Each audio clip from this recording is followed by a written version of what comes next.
But, Roe, you put together a review of everything that's happened this year, right? Yes, I did. And let's take a look at it now, because it was an incredible year, both in Chicago and around the nation. Take a look.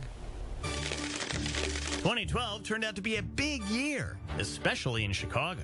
It made national headlines as our former governor headed off to the slammer. 2 state reps and 1 county commissioner got indicted. The ongoing saga of the congressman and the alderman. A resignation, pending indictment, maybe even jail time.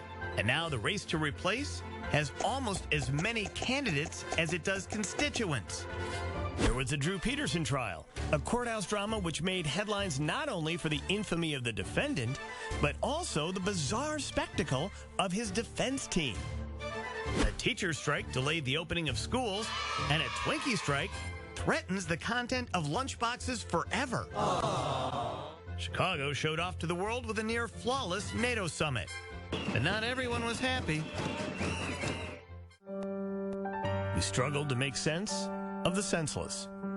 From Aurora, Colorado, to Oak Creek, Wisconsin, to Newtown, Connecticut. The nation spent 10 months and $4.2 billion on an election which, despite its many twists, turns, highs, lows, and spectacles, we pretty much ended up where we began. In the world of sports, the Olympics made household names out of 5 sparkling smiles. Make that 4 sparkling smiles. Chicago said goodbye to a fan favorite.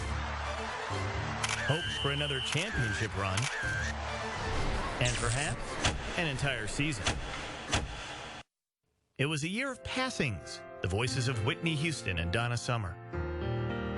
From Chicago, actor Michael Clark Duncan, Soul Train's Don Cornelius, and 60 Minutes timekeeper Mike Wallace.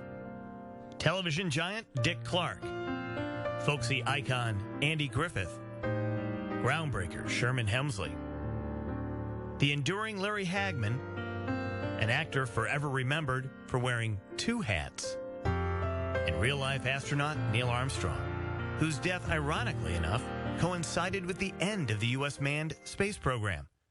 Unless you count this guy. Jump her way. Back on Earth, we learned a new dance. Sang a new song. And read a new book. Privately. Said goodbye to Edward and Jacob from Twilight. Bid adieu to This Dark Night. And thankfully, saw the sun set on the Jersey Shore. There were weddings.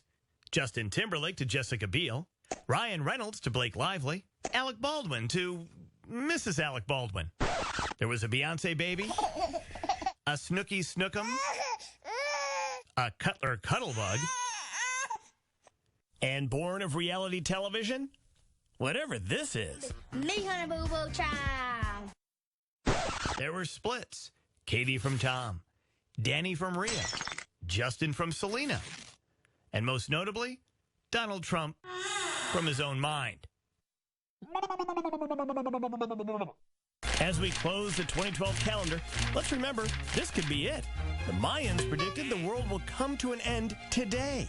So just in case, there's no better way to say goodbye than... For now, Dick Clark.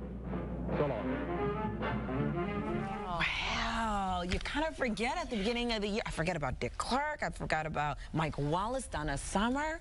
And you talk about people that have really changed the world. I mean, we lost some big media moguls this year. Yeah. And, you know, Dick Clark, chief among them, too, because people forget Dick Clark was not only on television, but he ran an entire empire that created television shows, you know, the whole New Year's Eve specials. He had a radio network. He had all the countdowns. What an incredible series of talent, the people we lost. And, you know, in my heart, Michael Clark Duncan, who I got to know right as he was starting his acting career, a Chicago guy and really one of the biggest hearts you're ever going to run into. So quite a loss. I want to thank our producers, Lynn Wisniewski, and also Jared Hoffa, the app guy, for editing that piece together. Worked really hard. It looked fantastic, too. Thank you so much. And it was